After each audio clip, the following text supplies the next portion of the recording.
Perfecto, entonces. Poco me queda por decir después de todo lo que escuchamos hoy. Entonces, cuando imaginaba o pensaba qué puedo decir en un día de datos abiertos que tiene que ver también con medio ambiente y también con tecnología, dije, vivimos en un mundo de posibilidades infinitas. Vivimos en un mundo que sí, claro, estamos al borde de un colapso ambiental, estamos con enormes complicaciones en muchísimos aspectos, pero vivimos en un mundo de posibilidades infinitas. Y además de vivir en este mundo donde la tecnología avanza a pasos agigantados, ustedes saben que mañana va a haber avances tecnológicos de mayor importancia de lo que tuvimos en los últimos 100 años. La tecnología avanza día a día más que en los últimos 100 años. Y tenemos que pensar qué hacemos con eso. Y tenemos que pensar que vivimos en un mundo totalmente invadido por los datos. A veces no nos damos cuenta, pero acá está la verdadera importancia de los datos. Vivimos en un mundo totalmente invadido por datos. ¿Lo vemos? No, no lo vemos, pero ustedes piensen esto. Entramos a Facebook, datos. Entramos a Instagram, datos. Mandamos un mensaje, estamos produciendo datos. Cuando ingresaron a la página para anotarse para venir hoy, produjeron datos. Vivimos inmersos e inmersas en un mundo de datos. Sin ir más lejos, seguramente cuando lleguen a su casa, en alguna red social les va a llegar un anuncio de alguna cosa de lo que estuvimos hablando hoy. Sin duda. ¿Por qué? Porque el micrófono del teléfono y Google hicieron su magia. Estamos constantemente recopilando datos. Miren, yo les voy a tirar algunos números para que veamos cuál es la importancia de los datos en nuestra vida y en nuestro mundo moderno. Facebook funciona, vamos con Facebook como el gran gigante tecnológico, pero sobre todo el gran gigante de datos de la actualidad. Fíjense que hoy ya cuando entramos a Instagram dice Instagram from Facebook, WhatsApp from Facebook. Bueno, Facebook tiene algoritmos intuitivos y de inteligencia artificial que empiezan a generar un perfil virtual en base a nuestras preferencias. ¿Cómo determina las preferencias? Claro, con los likes. Cada vez que ponemos un like, Facebook aprende de cada uno de nosotros y de nosotras. Miren, hay datos de este algoritmo. Con 10 likes, o sea, le pongo a una película que me gustó, a La Casa de Papel en Netflix y a un cantante, con 10 likes, Facebook nos conoce más que nuestros compañeros y compañeras de trabajo. Con 150 likes, nos conoce más que nuestra familia. Y con 300 likes, la inteligencia artificial y los algoritmos de Facebook están dispuestos para conocernos más que nuestras propias parejas con quienes convivimos. Esa es una de las grandes importancias de los datos. ¿Para qué le sirve esto a Facebook? Para vendernos cosas, claramente. ¿Cuántas cosas nosotros vemos porque están relacionadas con un like o con una compartida o con un comentario? Pero tenemos que pensar, si existen algoritmos que pueden conocernos con tanta profundidad, para lo único que lo va a utilizar estos gigantes tecnológicos es para vendernos zapatillas, no, claramente no. Claramente no. Y entonces empiezan a aparecer otros niveles de procesamiento de datos mucho más importantes. Ustedes recuerdan, año 2016, elecciones presidenciales estadounidenses, Cambridge Analytica. No sé si han escuchado el tema. ¿Qué pasó? Facebook dice que se filtraban, Cambridge dice que los compraba, datos de usuarios y usuarias con los que generaba perfiles que les permitía direccionar publicidad política, pero no solo esto, sino que le permitía adecuar los discursos de las candidaturas para inferir en determinadas preferencias del electorado estadounidense. Bueno, con un resultado electoral que sorprendió creo que al mundo entero. Ustedes piensen, hay un viejo proverbio que viene en realidad de la cuestión electoral que dice cuánto vale, por ejemplo, ser presidente o presidenta de Estados Unidos. Bueno, ese número incalculable es lo que las empresas estarían dispuestas a invertir para que el candidato o la candidata que gane la presidencia sea de ellos. Con lo cual podemos estar más o tener la absoluta seguridad que los datos son un bien o un activo de un valor incalculable. De hecho, se habla que los datos, y sobre todo los datos abiertos, son el petróleo del siglo XXI, porque permite aplicaciones en términos económicos gigantescos. Pero bueno, decimos, nos sirve claramente, los datos nos sirven para el comercio, claramente los datos nos sirven para la política, claramente los datos nos brindan muchísimas aplicaciones en términos económicos, comerciales, de poder. Pero la pregunta que yo me hago es cómo podemos utilizar nosotros y nosotras los datos en nuestro favor, es decir, que los datos no nos estén hoy encarcelando, sino que nos estén liberando, así como los datos abiertos, ¿no? Bueno, en primera instancia tenemos que pensar para qué nos sirven los datos. Porque está bien, sí, yo bajo los datos, como nos mostró Luciana, como nos mostró Rocío, los miro, los comparo, pero ¿para qué nos sirven? Bueno, los datos en principio nos sirven para conocer el estado de situación. Recién, cuando Isabel nos hablaba, nos mostraba, bueno, acá pasa esto, acá tenemos tantos kilos de basura, acá tenemos tantos kilos de colillas, acá tenemos o determinada cantidad de colillas, nos permiten conocer el estado actual. Cuestión básica, no podemos avanzar si no sabemos en qué lugar estamos. Pero también, mediante el procesamiento y el cruzamiento de datos, nos permiten conocer con una eficiencia bastante importante qué es lo que va a pasar. Y está bien, conocer lo que va a pasar no significa que lo podamos prevenir. En algunos casos sí y en algunos casos no. Pero sí nos permite brindar respuestas a lo que puede pasar. Entonces vamos a pensar, nosotras en nuestra vida cotidiana, ¿en qué usamos los datos abiertos? Digamos, datos abiertos gubernamentales que reflejan o procesados van a reflejar información pública. Bueno, imaginemos o recordemos, mejor dicho, cuando teníamos la aplicación, que no la tenemos más porque parece que la han secuestrado unos terroristas informáticos, la aplicación del cuándo llega. La aplicación del cuándo llega, que nos permitía saber en qué momento venía el colectivo, es imposible e impensable si no es mediante la existencia de datos abiertos. De hecho, un proyecto anterior, ¿se acuerdan? MyBus, que era una página web, en algún momento quiso utilizar datos abiertos y el municipio no los abrió y no se pudo realizar la aplicación, que después se hizo a pedido del municipio, justamente. Fíjense entonces cómo en algo tan cotidiano tenemos datos abiertos. Bueno, pero esto creo que está más que claro. ¿En qué nos sirven los datos abiertos para la lucha medioambiental? Porque me parece que esa es la gran pregunta. Bueno, está bien, Open Data y medio ambiente. ¿Y qué hago yo con datos abiertos? Conozco que la gente tira basura, ya lo sé. Conozco que se recicla poco, ya lo sé. Conozco que solamente, ¿cuánto? El 30% separa la basura. Bueno, no lo sé, pero lo puedo intuir. ¿Me sirve de algo? Sí, me sirve, pero además los datos abiertos nos permiten, mezclados con tecnologías actuales, existentes y de un manejo simple y sencillo, avanzar en el cuidado medioambiental. Miren, yo me tomé el trabajo de buscar algo que usamos todos los días, que son las aplicaciones del celular. Todo el día salió esta aplicación, la bajamos, salió aquella otra, la bajamos. Bueno, en el mundo se han creado distintas aplicaciones que pueden ayudarnos al cuidado del medio ambiente. La mayoría de ellas han sido desarrolladas, o muchas de ellas, digamos, las más relevantes, por la Universidad de Cataluña y por grupos de activistas de la sociedad civil. Por ejemplo, tenemos aplicaciones que nos permiten conocer el estado de pureza del aire en tiempo real, es decir, los datos abiertos nos permiten, cruzándose con determinados indicadores, conocer el estado de pureza del aire en tiempo real en un lugar específico mediante el GPS del teléfono. Es decir, si nosotros tuviésemos esa aplicación para Mar del Plata, podríamos saber en este momento cuál es la calidad del aire acá, en la puerta del teatro. Otra aplicación que me pareció extremadamente interesante, y esto también se hizo con datos que brindaron los distintos municipios de España, es conocer dónde están los distintos cestos de residuos destinados a la separación y al reciclaje.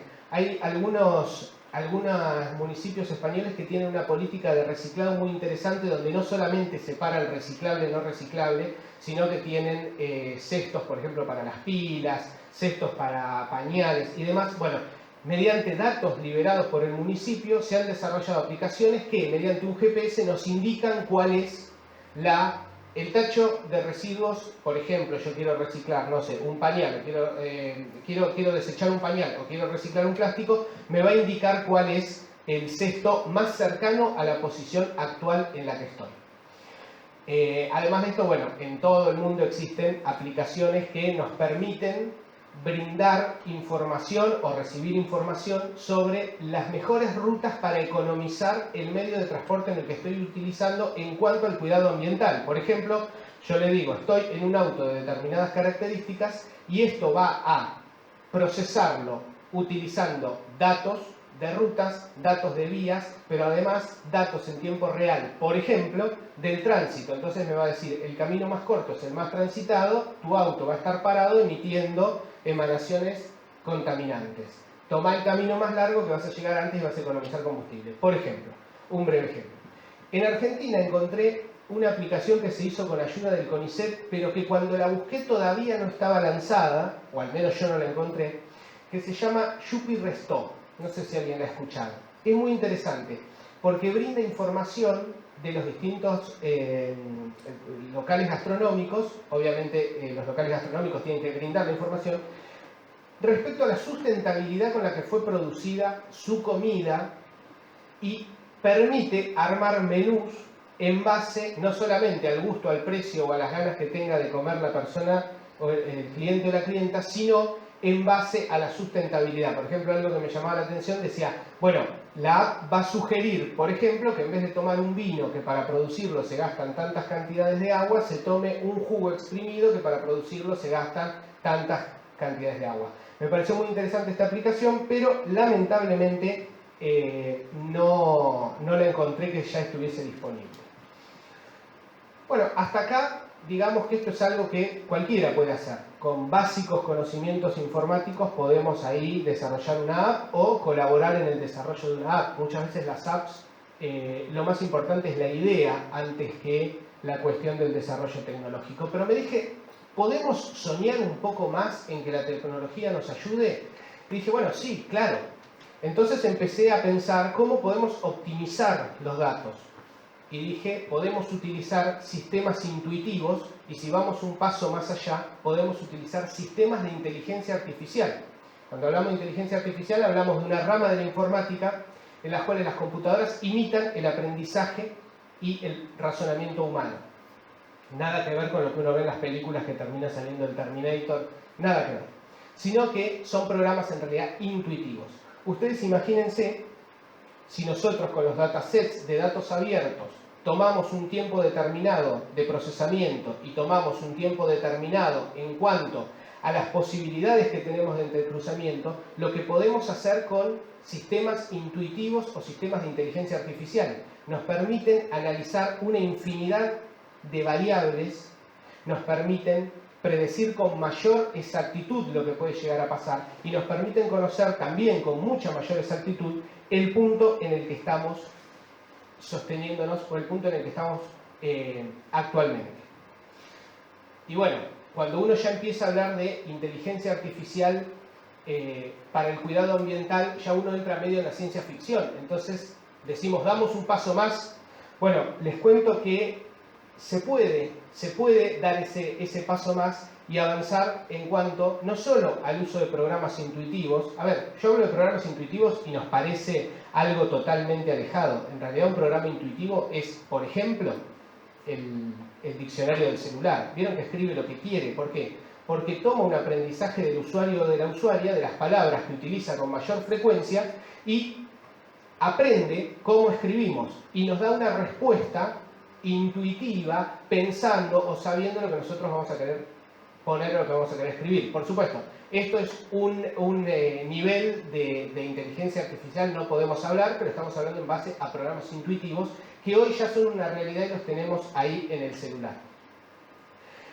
Pero bueno, hablamos de inteligencia artificial y es casi inevitable que si vamos a hablar de ecología, inteligencia artificial y datos, empecemos a tocar dos palabras que parecen lo más alejado al cuidado medioambiental, pero que están íntimamente relacionados. Y son robótica y nanotecnología.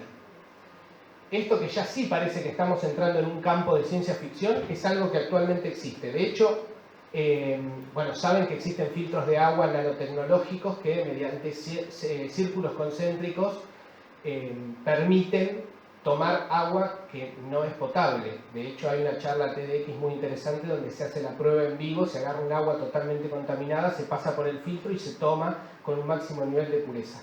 Pero bueno, hubo gente que pensó, está bien, eso estamos destinando el agua a consumo humano, estamos depurando una botella, ¿podemos ir más allá? Sí, y en Perú se están utilizando sistemas nanotecnológicos con los cuales hay avances muy interesantes en la limpieza de cursos de agua. Es decir, aguas que están contaminadas, que mediante la utilización de nanotecnología se han podido limpiar a llegar a estándares de consumo humano seguro y saludable.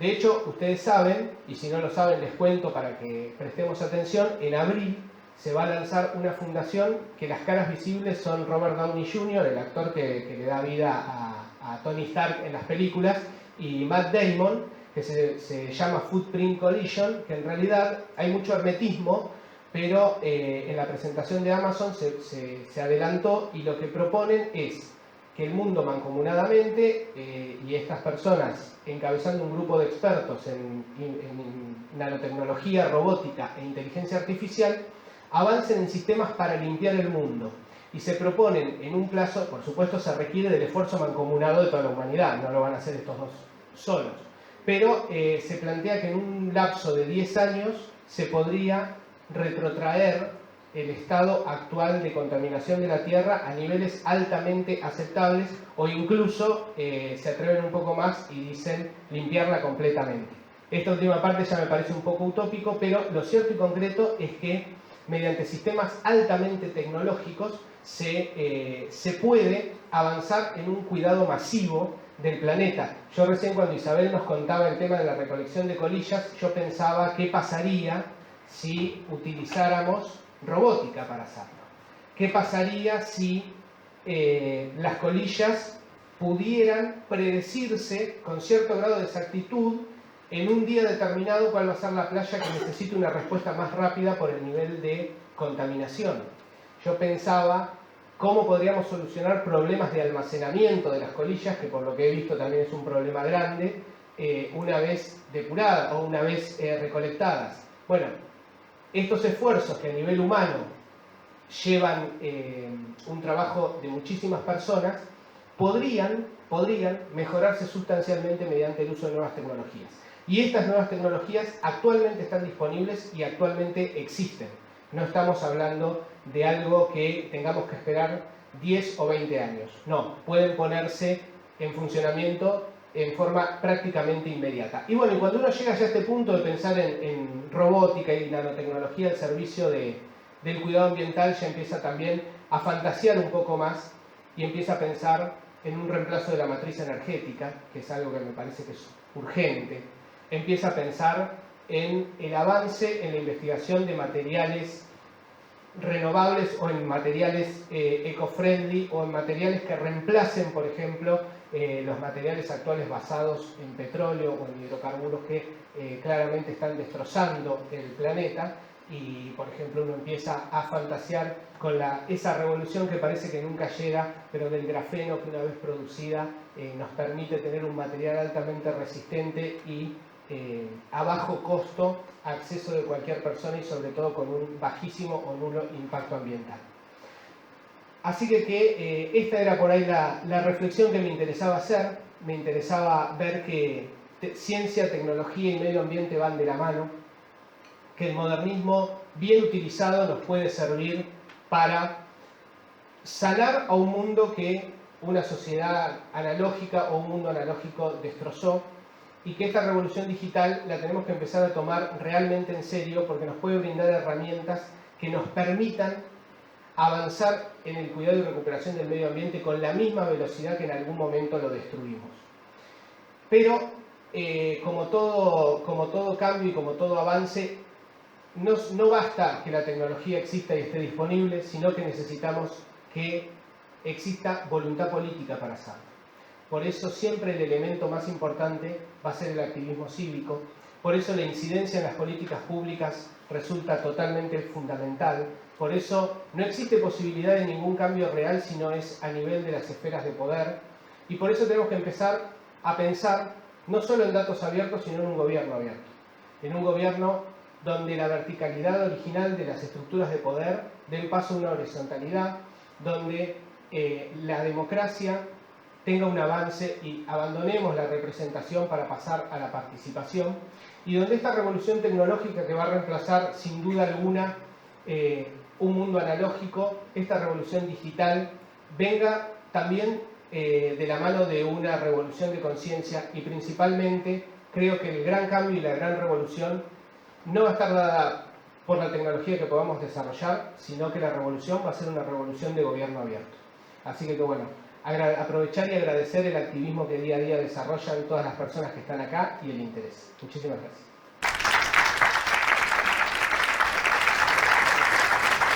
Bueno.